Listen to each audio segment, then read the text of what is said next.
All right. Hey, Dr. Tony Dejti here with the Countryside Clinic. I got Mr. Davis here with me today.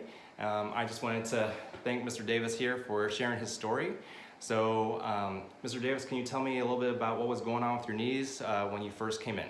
They were hurting really bad. I couldn't squat, had trouble getting up out of the seat. And how long have you were you having the problems for?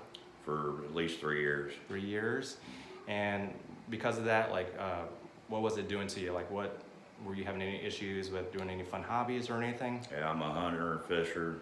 You know, I had problems getting up and out of the tree stands. Mm-hmm. And how long have you been doing our knee treatment program here? I think I just finished up the second week. Second week now.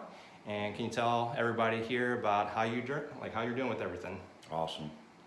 I could squat. I can get up out of the seat by myself without needing help. Yeah.